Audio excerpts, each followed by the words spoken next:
Nah, guys, kembali lagi di channel Apresitorus, di mana channel ini akan memberikan diri kamu suatu informasi baik dari pekerjaan, asmara, keuangan, serta kehidupan diri kamu secara general. Sebelum saya memberikan suatu informasi dari berbagai aspek yang barusan saya katakan tadi, saya juga mengingatkan kepada teman-teman, informasi yang saya berikan terhadap diri kamu bukan suatu acuan untuk kamu ambil dan untuk kamu terima. Saya hanya bisa memberikan diri kamu suatu informasi berdasarkan kartu yang saya pegang ini.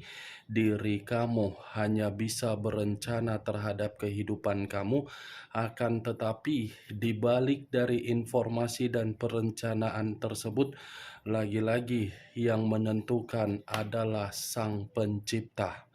Sebelum saya mengambil satu persatu kartu yang saya pegang ini secara acak, saya juga mengingatkan kepada teman-teman, apabila ketemu dengan channel saya, agar menekan tombol subscribe-nya dan menyalakan loncengnya supaya next video saya lebih semangat untuk memberikan suatu informasi baik terhadap kondisi energi kamu, manusia yang selama ini kamu prioritaskan, serta pihak ketiganya. Oke Wak Geng, sama seperti biasanya, saya tidak memiliki judul atau topik yang akan saya angkat atau yang akan saya bahas, tetapi saya akan berusaha untuk berbagi cerita dari setiap kartu yang akan saya ambil nanti secara acak. Apakah cerita di balik dari kartu tersebut akan memberikan suatu gambaran yang bersifat positif atau kebalikannya? Kita langsung saja. Saya akan mengambil beberapa kartu, di mana kartu yang akan saya ambil nanti bisa saja bersifat resonate, bisa saja tidak bersifat resonate. Semuanya saya kembalikan terhadap pola pemikiran kamu, semuanya saya kembalikan terhadap situasi energi yang kamu miliki untuk saat ini.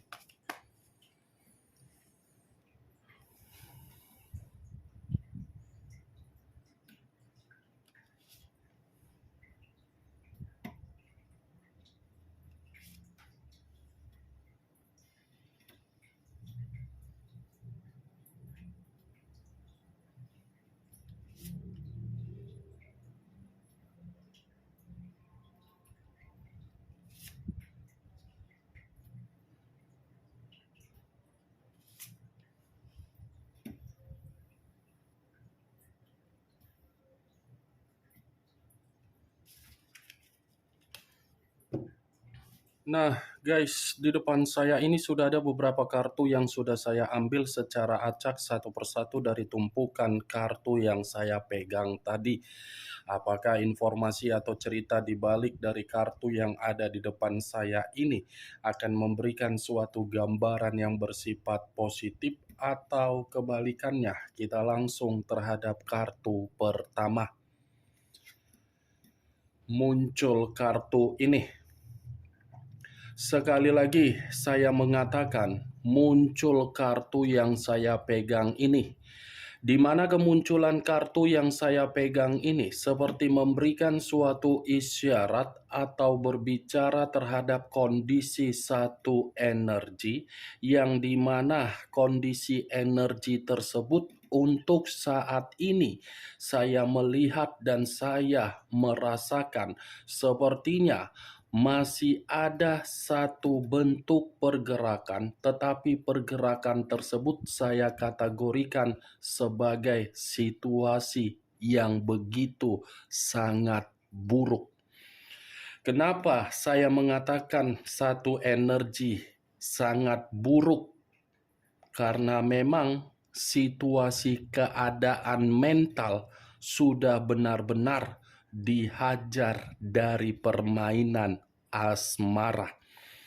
Asmara yang dipermainkan hanya menerima berbagai ketegangan atau berbagai konflik atau berbagai emosional. Ketegangan yang saya katakan ini bukan berarti satu energi yang saya katakan tadi yang memberikan situasi tersebut. Tetapi situasi itu terjadi ketika seseorang yang diprioritaskan ternyata memberikan sifat dan karakter di luar dari dugaan. Kalau saya mencoba untuk mengarahkan kartu yang saya pegang ini terhadap posisi energi yang dimiliki oleh pihak lain atau orang lain, serta mengesampingkan satu energi yang saya katakan tadi, kartu ini seperti membuktikan pihak lain dalam situasi yang penuh dengan kecemasan dan penuh dengan kekhawatiran, di mana kecemasan itu terjadi dari salah satu kebohongan yang selama ini disembunyikan ketika ada ikatan terhadap seseorang yang dimana seseorang sudah memberikan situasi ketulusan. Apa yang barusan saya katakan tadi bisa saja mengarah terhadap posisi energi kamu, dan apa yang barusan saya katakan tadi bisa saja mengarah terhadap manusia tersebut. Akan tetapi, sebelum saya memberikan suatu informasi terhadap kemunculan kartu yang saya pegang ini, terlebih dahulu saya akan mengarah terhadap diri kamu sebelum saya mengarah terhadap manusia tersebut.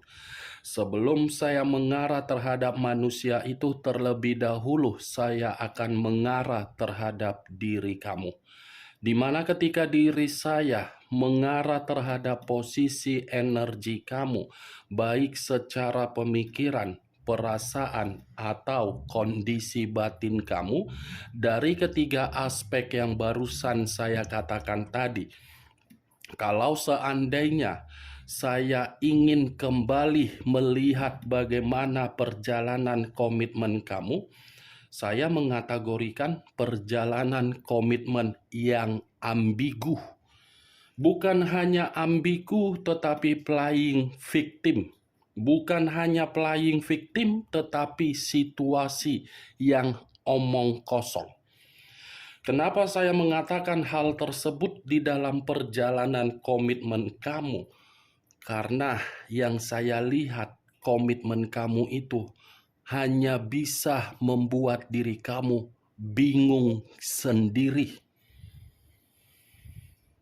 Kamu bingung sendiri dari perjalanan komitmen kamu, di mana kebingungan kamu itu selalu mengharuskan pemikiran kamu bertanya-tanya, komitmen seperti apa yang dijalankan, di mana komitmen itu tidak sama sekali memberikan kepercayaan atau kejujuran. Itu yang saya lihat, yang saya rasakan. Benar atau tidak dari ucapan yang saya katakan tadi, ya semua kembali terhadap pola pemikiran kamu. Karena diri kamu yang lebih mengetahui dan memahami bagaimana situasi perjalanan komitmen kamu. Setidaknya saya mengategorikan komitmen kamu itu flying victim. Sesuatu hal yang tidak bisa dibanggakan dan sesuatu hal yang tidak bisa untuk diandalkan. Tetapi sesuatu hal yang mengharuskan diri kamu bingung dan buntu. Begitu juga terhadap kondisi pekerjaan kamu. Kamu bekerja, tetapi situasinya sudah tidak membuat diri kamu nyaman. Kamu berusaha untuk nyaman karena memang diri kamu itu memiliki tanggung jawab dan beban. Kalau tidak ada tanggung jawab atau beban dari permasalahan komitmen kamu, saya rasa diri kamu itu sudah pergi dari pekerjaan kamu. Begitu juga terhadap situasi keuangan kamu.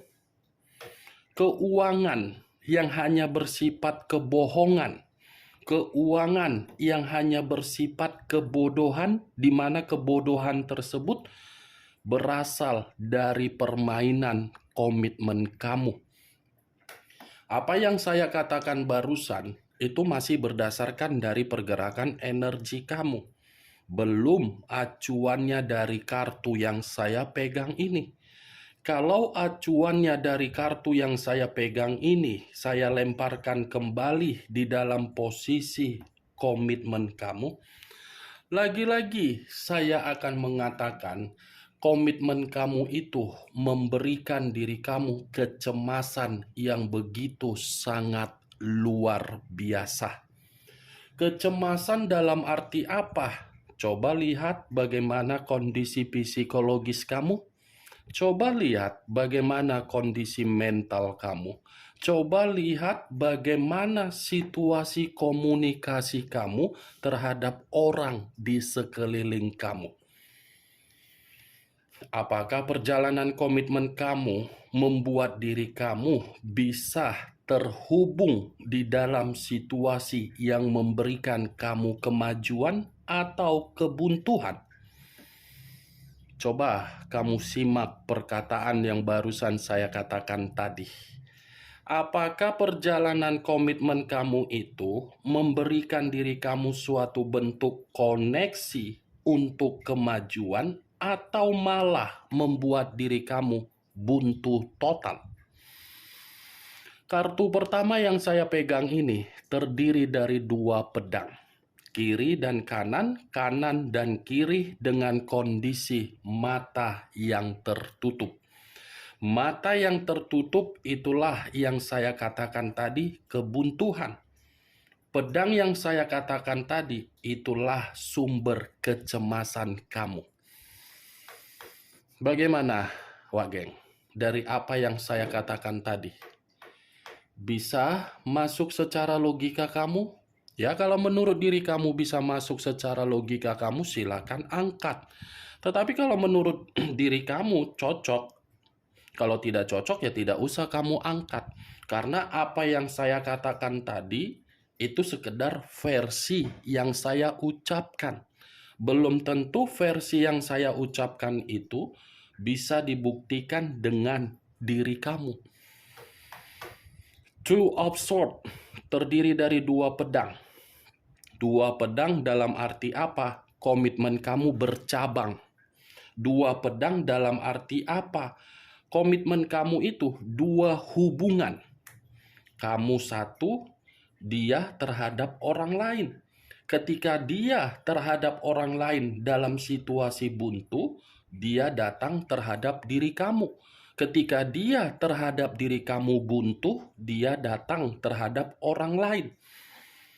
Berarti manusia yang kamu prioritaskan, manusia yang menang banyak. Kamu yang rugi total. Dia kan yang menang banyak. Ketika diri kamu tidak lagi memberikan suatu gairah, dia pergi untuk menikmati gairah lubang dan lendir. Ketika orang lain tidak memberikan gairah atau lubang atau lendir, dia datang terhadap diri kamu. Bercabang atau tidak komitmen kamu, sekalipun tidak bercabang komitmen kamu, karena memang manusia itu ada keinginan yang dia cari dari diri kamu. Ingat, Wak Geng, apa yang saya katakan tadi, saya bukan berarti untuk memberikan diri kamu suatu sugesti. Saya berbicara secara real. Kalau tidak bercabang, ngapain diri kamu ditinggalkan? Ngapain komitmen kamu putus? Ngapain manusia itu memperlakukan diri kamu dari berbagai konflik? Itu dia. Kalau saya mengarahkan kartu ini terhadap posisi energi manusia tersebut, ya lagi-lagi saya akan mengatakan lebih baik si mangkuk tepung terigu tersebut, si mangkuk tepung tapioka tersebut pergi dari kehidupan kamu. Kenapa saya mengatakan manusia itu harus pergi dari kehidupan kamu? Karena memang situasinya manusia itu kerjaannya hanya memberikan ketegangan. hanya memberikan ketegangan secara konflik, bukan ketegangan secara nafsu atau seks. Selalu ada saja yang dia timbulkan. Dalam suasana hening, dalam suasana tenang, tiba-tiba marah-marah. Dalam suasana lagi romantisnya, tiba-tiba bad mood akibat dari manusia itu. Dia yang bermasalah di luaran sana, kamu yang menyelesaikan masalahnya. Dia yang terpuruk akibat dari kesenangan dia, tetapi kamu yang membantu diri dia. Itu komitmen seperti apa yang kamu lakukan? Wak geng, 2 pedang yang saya pegang ini. Tetapi kemunculan kartu yang saya pegang ini, walaupun saya mengatakan posisi energi kamu di awal perkataan saya tadi, bukan berarti saya ingin lebih mendominasi secara 100%. Kalaupun memang nanti ada beberapa kartu yang berbicara mengenai diri kamu, berarti kartu tersebut mengharuskan saya untuk mengatakan diri kamu. Itu dia, Wak geng. Muncul kartu The Moon. The Moon, unsur air, berlambangkan 3 zodiak, Pisces, Cancer, dan Scorpio. Kalau saya mengesampingkan ketiga zodiak yang barusan saya katakan tadi, saya rasa ini manusia bukan hanya memberikan diri kamu suatu bentuk ketegangan saja, tetapi cara mendapatkan diri kamu sepertinya ada yang namanya permainan mistis. Atau jangan-jangan itu manusia pernah mengajak diri kamu untuk mengunjungi seseorang, di mana ketika mengunjungi seseorang, dia ada pegangan atau mungkin diri kamu mengetahui manusia tersebut ada yang dia pegang. Berupa cincin atau bagaimana, saya pun kurang mengerti. Tetapi kalau saya berbicara di luar dari manusia si tepung terigu yang lebih mendominasi untuk diri kamu dengan keluarnya kartu The Moon, kamu lebih berhati-hati dari ruang lingkup kamu. Ini seakan-akan ada orang yang sirik yang ingin membuat diri kamu hanya bisa berputar-putar di dalam satu roda, di mana roda yang berputar-putar ini membuat diri kamu seperti orang yang begitu sangat kebingungan. Kamu lebih berhati-hati karena diri kamu tidak bisa memilih atau menentukan atau menelaah atau menyaring mana yang baik, mana yang tidak baik. Saya selalu mengingatkan diri kamu selalu bergerak, tetapi bergerak sesuai dengan intuisi. Itu Dewa Gen. Kalau saya mengarahkan kedua kartu ini terhadap posisi energi manusia tersebut, saya rasa manusia ini bukan hanya cemas, tetapi situasinya berbeda. Yang dimana situasi tersebut manusia itu seperti orang yang penuh dengan ketakutan, di balik dari ketakutan ada kondisi yang membuat diri dia bahaya. Ya, bahaya dalam arti apa?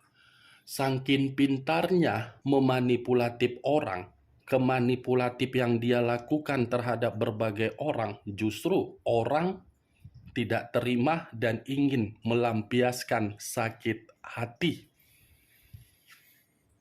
Muncul kartu Eight of Wands, terdiri dari 8 tongkat. Kalau saya menarik satu tongkat dari ke-8 tongkat yang barusan saya katakan tadi, satu tongkat yang saya tarik ini seperti memberikan suatu gambaran. Lagi-lagi saya akan mengatakan terhadap diri kamu, perbanyak komunikasi terhadap Sang Pencipta. Karena yang saya lihat diri kamu ini bukan hanya buntu atau bingung, apapun yang kamu lakukan sepertinya tidak ada memberikan diri kamu kepastian atau kejelasan atau momen yang bisa membuat diri kamu mendapatkan suatu bentuk kebebasan atau kesempatan. Ibarat mengambang. Mengambang dalam arti apa? Gagal. Itu dia Pak geng. Hanya seperti salah satu contohnya penjualan aset yang dimana diri kamu merasa sudah deal tetapi belum bisa kamu terima hasilnya. Itulah mengambang ibarat contohnya. Tetapi kalau saya mengarahkan kartu 8 tongkat ini terhadap manusia tersebut, justru satu tongkat yang saya tarik tadi seperti mengatakan manusia itu dalam kondisi yang paling terburuk. Terburuk dalam arti apa? Melakukan perjalanan untuk menikmati kebebasan, justru kebebasan yang dia nikmati seakan-akan membuat diri dia mendapatkan perubahan secara mendadak, di mana perubahan tersebut menjatuhkan manusia itu sampai frustasi. Muncul kartu The Lovers. Unsur udara berlambangkan 3 zodiak: Aquarius, Gemini, dan Libra. Kalau saya mengesampingkan ketiga zodiak yang barusan saya katakan tadi, keluarnya kartu The Lovers ini seperti membuktikan hubungan dia terhadap pihak ketiganya saat ini seperti ada tingkat emosional. Emosional yang menggebu-gebu, luapan emosional yang seakan-akan komitmen tersebut ada konflik, ada perpecahan, ada suatu hubungan yang tidak intim lagi. Ibaratnya satu pemikiran, tidak satu pemahaman. Kalau saya katakan ini, The Lovers ini terhadap posisi energi kamu, komitmen kamu yang saya katakan tadi ambigu atau flying victim itu terjadi karena diri kamu mengetahui hadirnya pihak ketiga. Pihak ketigalah yang mengakibatkan hal tersebut. Muncul kartu Seven of Swords. Terdiri dari 7 pedang. Kalau saya menarik satu pedang dari ketujuh pedang tersebut, satu pedang yang saya tarik ini ada kaitannya terhadap kemunculan kartu The Lovers yang dimana saya tadi mengatakan ada situasi perpecahan, ada konflik karena memang dari salah satu pihak ada kecurangan. Atau bisa saja manusia itu sengaja memberikan kecurangan karena memang dia merasa komitmen itu komitmen yang berdasarkan dari unsur mistis. Atau jangan-jangan dia yang memegang mistis, atau mungkin pihak ketiganya yang memegang mistis, yang pastinya komitmen itu berbau mistis. Kalau saya arahkan kartu Seven of Swords ini terhadap posisi energi kamu ketika manusia tersebut pernah hadir di dalam kehidupan kamu, saya mengategorikan manusia itu adalah aktor atau aktris yang setiap tahun mendapatkan piala Oscar. Bukan hanya piala Oscar, tetapi Panasonic Global Awards. Kenapa saya mengatakan hal tersebut? Karena pintar untuk berakting, pintar menyembunyikan kesalahan, pintar menyembunyikan atau memanipulatif dari kebohongan dia. Ibarat bunglon. Bunglon bisa menukar bentuk atau warna sesuai dengan keinginan. Itulah Wak Geng. Kalau setiap tahun diadakan acara piala Oscar, dia tiap tahun mungkin pemenangnya. Tanpa ada nominasi mungkin dia juara satunya. Itu dia Wak Geng. Muncul kartu Four of Swords. Terdiri dari 4 pedang. Kalau saya menarik satu pedang dari keempat pedang yang barusan saya katakan tadi, satu pedang ini lebih mendominasi terhadap manusia tersebut yang dimana manusia itu secara pergerakan energi benar-benar saya kategorikan sedang frustasi. Frustasi tersebut diawali dari munculnya kartu The Moon. Frustasi karena memang diawali dari keluarnya kartu The Moon. Penuh dengan kebohongan, orang yang selalu memainkan mistis, orang yang selalu menipu orang yang selalu bersikap seperti dewa, seperti malaikat, padahal orangnya sangat busuk. Oke, Wageng, dari keenam kartu yang saya pegang tadi, saya menarik satu kesimpulan. Orang yang meninggalkan diri kamu, situasinya dalam situasi bahaya akibat permainan mistis sendiri. Sekian dulu informasinya. Salam kartu tarot, salam zodiak.